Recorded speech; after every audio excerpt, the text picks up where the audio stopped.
քննարկում ենք ազգային ժողովի նախագահի ընդդիմության թեկնածու Արեն Վարդավանյանի թեկնածության հարցը։ Նախ ուզում եմ խոսել վերջին 2 օրերին քննարկում ենք պարոն Վարդավանյան ձեր թեկնածությունը եւ այո ուրբաթ օրը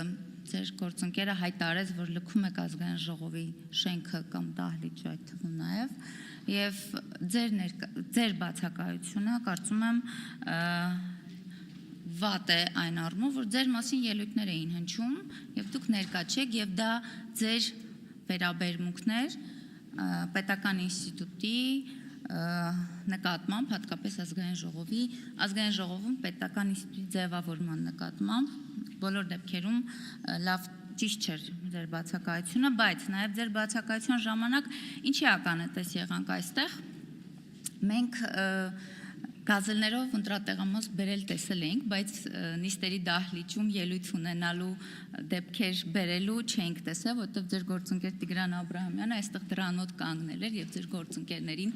ուղղակի ոչ թե ուղեկցում էր, այլ շատ զգուշությամբ էր ուղեկցում այստեղ, որ մինչև վերջ ելույթ ունենան եւ գնան, իսկապես դա անհասկանալի էր մեզ համար, բոլոր դեպքերում այս մասին ուզում եի բարձրաձայնեի։ Ես խոսեմ նաեւ ձեր ելույթներից, բոլոր մեր գործընկերները նշեցին, որ դուք հստակ պատասխաններ չէիք հնչեցնում,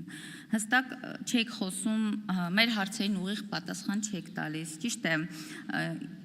իրավական լեզուն հստակ պատասխան է սիրում հնչեցնել, բայց դուք խուսափում էիք եւ իմ գործընկեր Գարիկ Սարգսյանը լավ բնութագրեց այդ պահը, իսկապես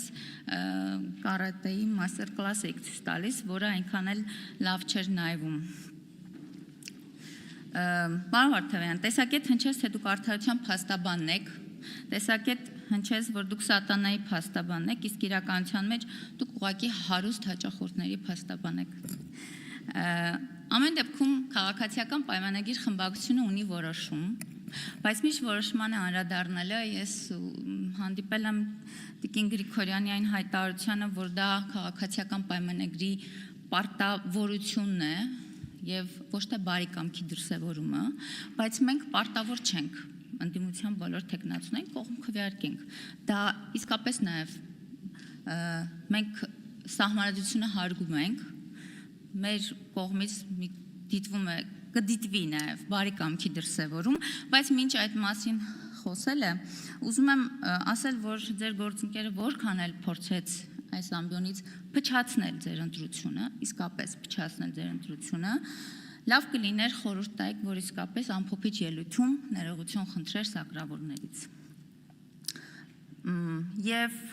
Տիկին Գրիգորյան, իսկապես դուք փորձել եք նախորդ 5 տարիների ընթացքում ուղղակի ազգային ժողովի վարկանիշը նսեմացնել, այնուամենայնիվ մենք այսօր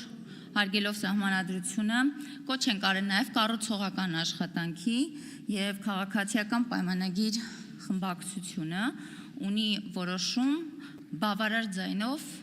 կողմ քվեարկել, այսինքն ձայներ տալ այս ընտրության համար, այդ թվում նաև հաշվի ենք առել Արթուր Սարգսյանի բացակայությունը տնային կալանքով պայմանավորված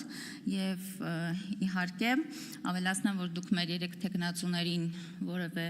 կողմ քվեարկություն չտվեցիք, թեև նրանք առավել քան արժանի էին։ Շնորհակալ եմ։